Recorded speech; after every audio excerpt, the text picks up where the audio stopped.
On the clock. Hello, hello. Hey, everyone. Welcome.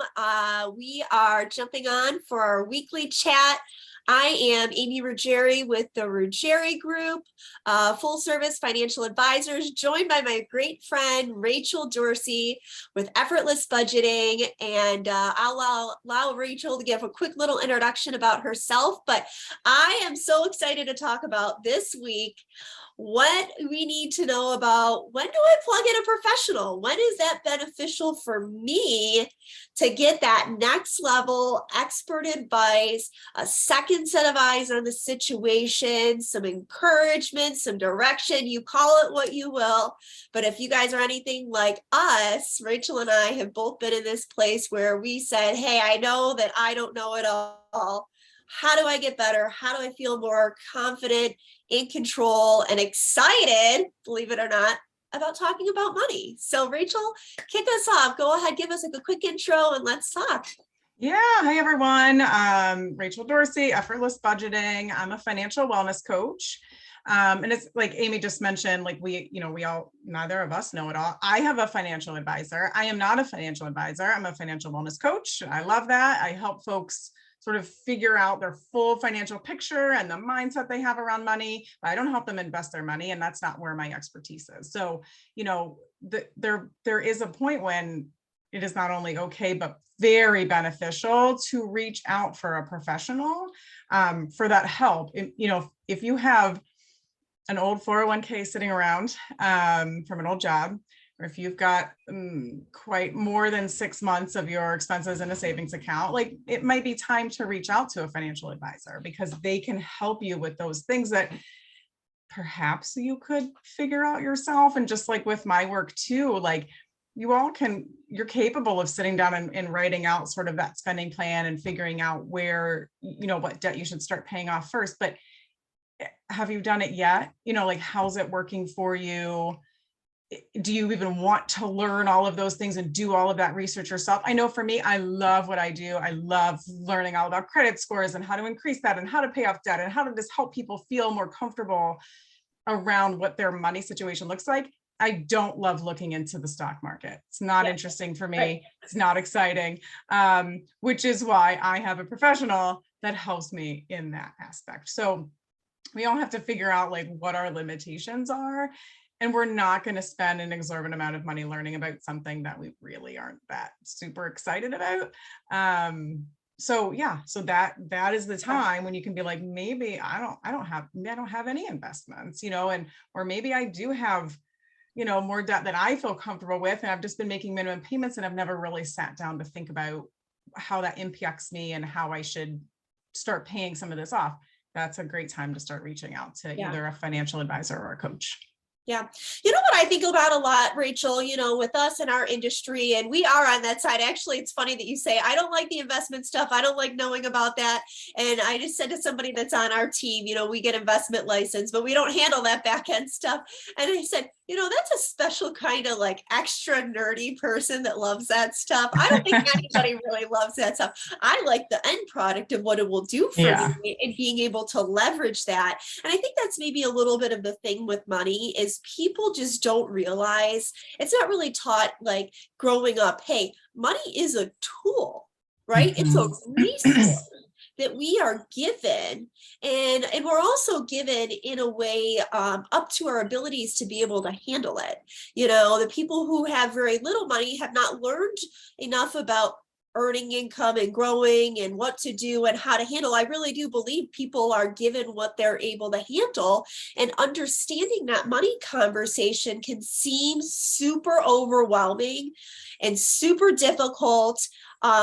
But it isn't. Like, we have two kids that 6 and 8. And I say all the time, what we teach people to do with their money, they get at a 6 and an 8-year-old level. So it's not difficult, right? But do you experience that a little bit? The intimidation factor of, I don't feel like I even know what I have going on. How can I explain that to you? And how can I actually make a change? Yep. That's uncomfortable, right? Yes. Yeah. The getting started is always the hardest piece. And when someone says, I don't even know what I have or like what my situation looks like, it's because you haven't looked at it. It's not because you don't know. You absolutely know. You just haven't looked at, or you could know, I should say. You may not know right now. But I had a client once that said, here's the thing, I need your help. I don't even have a tiny clue how much I owe. I don't know what my debts are. I just know that I get bills. I make the minimum payments. I'm never late on my payments. I always make everything on time. I have a house, all that stuff. And she's like, I'm terrified to see because I know it's a lot, but I don't know how much it is. Fear. So, of course, I empowered her to do that because it's not always easy. Like, no, like Amy and I are not saying, no, but I don't think anybody that works in the financial industry says this is all super easy and everyone just gets it. Loves it all the time. and just loves it and enjoys it and is super successful, because if that was the case, most people wouldn't be in debt, which they are. So she sat down and she added it all up, and to her, it was a very scary number. But she literally said, as soon as she like added it all up, figured it out, sat down in front of me, 5 minutes later, she already started feeling better because now she could have a plan. Before it was like this stress that's over here somewhere, right? It's like, it's behind me. So it's always there, but it's not like quite in the forefront that I'm willing to do anything about it, but it's always there and it stresses me out, but I'm just going to keep putting it back there. But as soon as she put it in front of her, she immediately started feeling better. So it's just about getting started. You have to be able or like willing to get started and see what your full picture is. And that's one thing that a coach can help you with, is like helping you figure out what your full picture is, because also she had a lot of different cards and she's like, I wouldn't even know where to start. Like, what should I even start with first? I start with this, that. And so, our coach can just help you create that plan, and it's just about getting organized and about having the information in front of you. That is the hardest piece though, right? But once you get that information in front of you and then you can start getting organized and start making a plan. I also really encourage people to not set financial goals until they have that information in front of them. Yeah. It's very easy to say, oh, I want to just pay off my debt. Okay, let's slow down. Like, we don't know what that means. We don't know how much you have. We don't know what your interest rates are. We don't know what's important to you, what your budget looks like. There's so many other things. And so once you get all of that information, your goals may very well change, or at least be more specific. Yeah.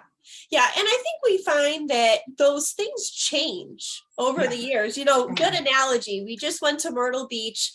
We go on a family vacation every single year. My husband's been going since he's been 3 or 4 years old. So 30 some years, right? And we stay in the same condo, the same unit, the same place every single year. But guess what?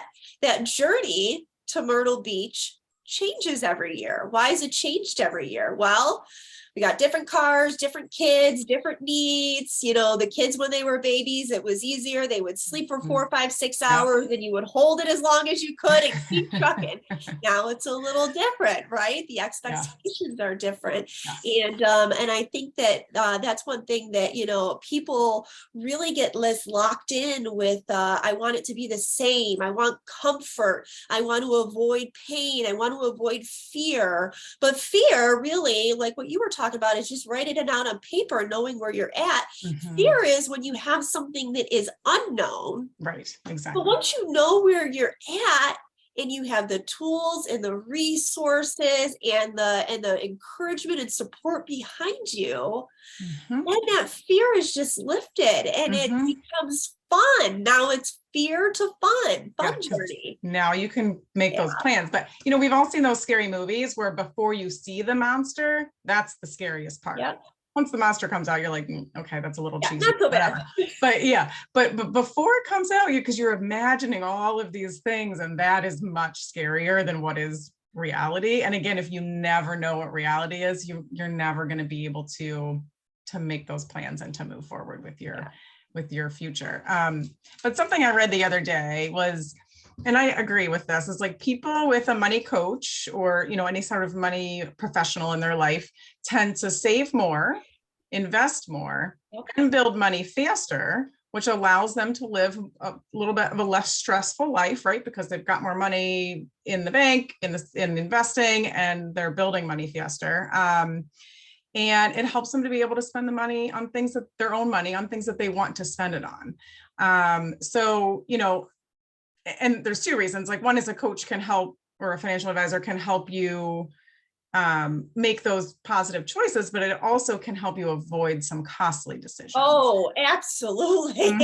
Yeah, and I've had A some lot people of that.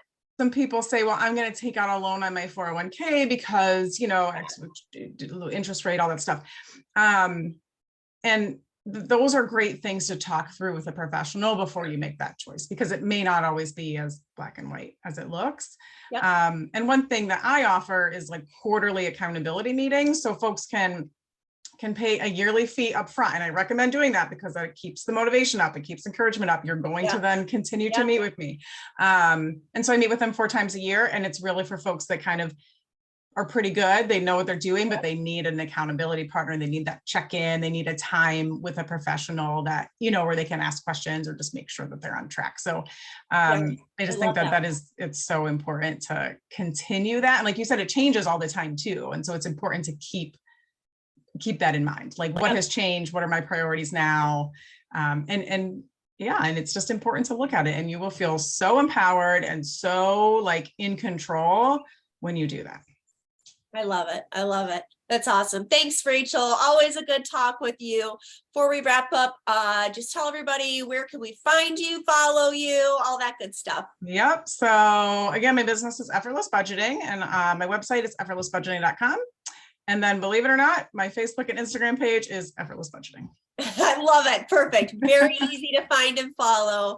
And you can find and follow me on Instagram, Amy Ruggieri, and also on Facebook under the same name, or a Facebook group, Smart Money Moves the Ruggieri Group. So good talking with you, Rachel. We'll see you next week. Amy. Yep. Bye. Take care.